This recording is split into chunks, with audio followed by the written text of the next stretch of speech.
Hey everyone, welcome back to some new malicious compliance stories. I hope you had a great day. The first story is called Just Following Your Advice. Back in the days when we could go to concerts, I was stuck with a couple of tickets for a sold out gig.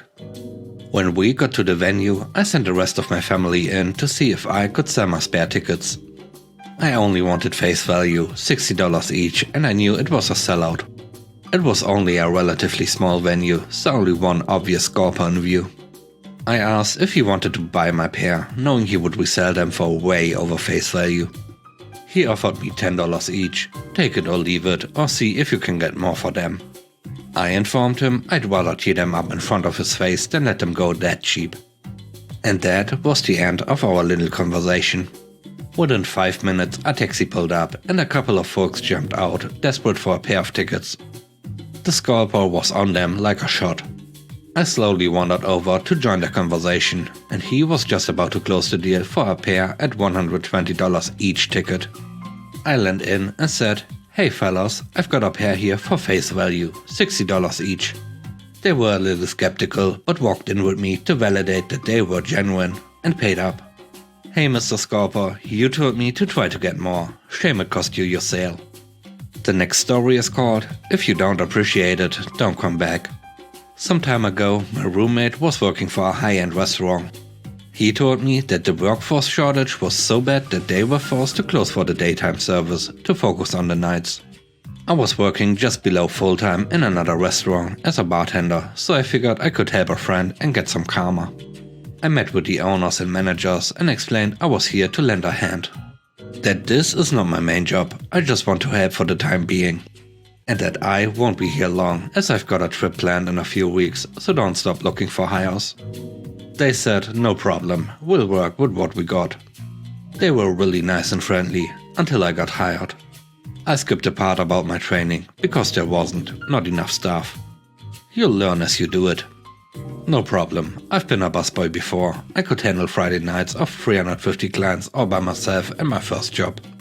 And if anything, I could simply ask questions to the rest of the staff.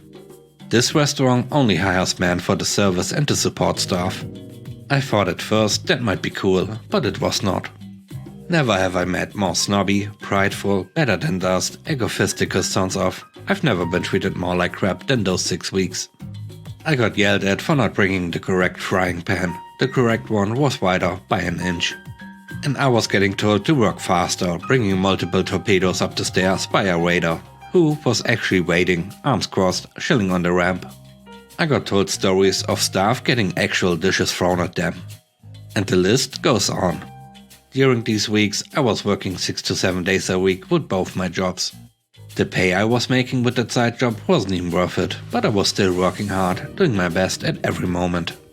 I juggled shifts, took some whenever another employee needed it, and I could manage. I never came in late, never quit, never argued. I always responded with "yes sirs," as it was the norm. But man, that job was taking a toll on me. Good thing my vacation was coming up. I had a big vacation planned, 2 weeks on the other side of the country. Plane tickets bought, vacations cleared with my main job. When I reminded the side job about it, the manager said, "Remind me about it before I make the schedule. I try to see if it's possible."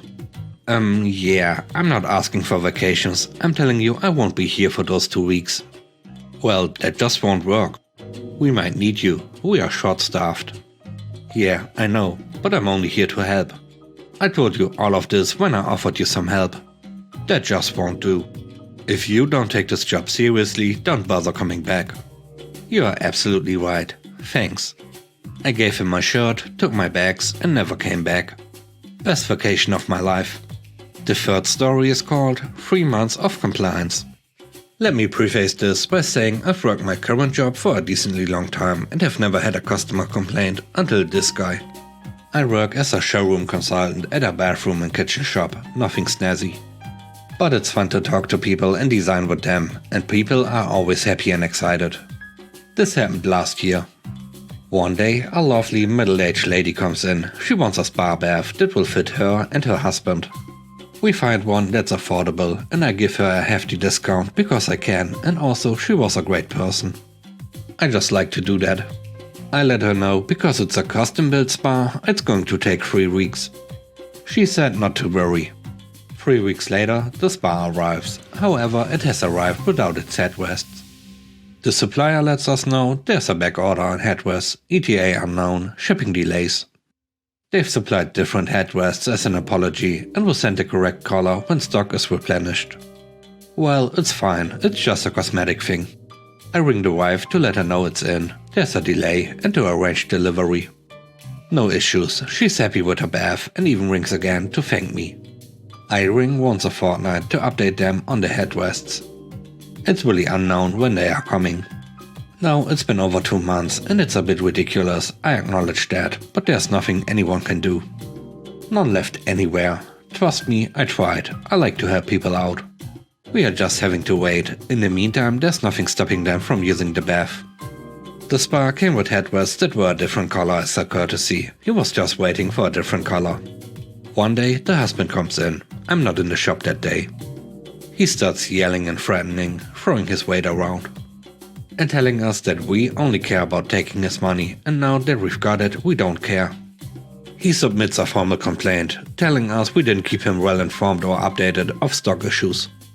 He says he wants to be told daily of the progress of his headrests as soon as I walk in the door, because he is a priority.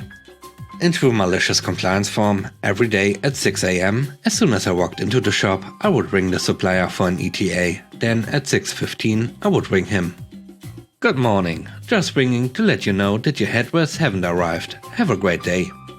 After 3 months of daily phone calls, the shipping delay was over and he finally got to change his white headrest to black. The last story is called She Refused. Several years ago, I went through an abrupt and ugly divorce, both females. My ex is an heiress to a high net worth family.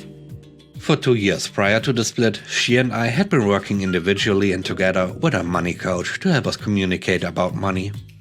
The money coach was a trust fund kid in his 20s, like her, with a degree in psychology. He specialized in helping young adults cope and comprehend the unique terrain of extreme inheritance and its impact on interpersonal relationships. It's a ridiculously niche shop, yes. In addition to helping us communicate across class differences, I found his guidance incredibly helpful in my personal development of financial literacy. Through his coaching, and thanks to the concerned advice of mutual friends, we created a financial exit plan and safety net for us, should we ever decide to break up. It was essentially an alimony agreement, since my ex didn't want me working for money while we were together.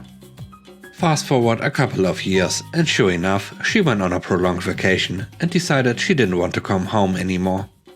We were living and working an unpaid medical residency abroad at the time. Considering she was subsidizing my entire life and residency abroad, I was not only heartbroken but very concerned for my material stability. I booked a flight back to the States as soon as possible to try to salvage our relationship. When I realized she made up her mind, I accepted this. I asked her to meet with our money coach together so we could get his support in sorting out the practical logistics of our separation and dissolution. i.e. what to do about a year-long lease in another country, not to mention our joint bank account. We had one failed session. She claimed I was manipulative for having flown back without her permission. I had bought the plane ticket utilizing a credit card she had intentionally left in my possession and given catch-all permission to utilize. She cancelled that specific credit card and refused to meet or communicate directly again. Via a mediator, I asked for the total amount we had agreed upon in our alimony agreement and she refused. The amount was calculated to be enough for me to relocate back to the States and give me 6 months to get back on my professional income-generating feet. She told the mediator she didn't want me living or working in the state we'd been living in prior to our moving abroad. Therefore, she wouldn't be paying me out after all. I dug my feet in, naively believing she'd become more rational, and I tried to negotiate for 6 months. But after that, I finally just transferred the alimony amount directly into our joint bank account and out into my own private one. She called me a thief, but I reminded the mediator the account was joint, so this was legal. Besides, I only transferred the amount we'd already agreed upon. If she had agreed to participate in the Find and Money coaching together, he likely would have encouraged her to close the joint account all those months ago. Instead, she spent an additional 4 months after that being pestered by petty bills from Airbnb to HBO to Lyft. I also paid for my therapist on her tab. My digital bills kept being charged to her cards. And she had such poor financial literacy, it took 10 months post-breakup for her to realize that my apps were still charging her myriad of other credit cards. She eventually contacted me to ask if I could remove one of her cards from my apps. I told her it was best for her to cancel and reissue all her various credit cards, since it wasn't my problem that she had such poor awareness of her money. The financial dissolution of our relationship took almost a year to complete. And it cost her an extra few $1,000s in inconvenient bills when we could have handled it like adults in a couple of days. Thanks for watching the video. I hope you enjoyed it. Have a great day. Bye bye.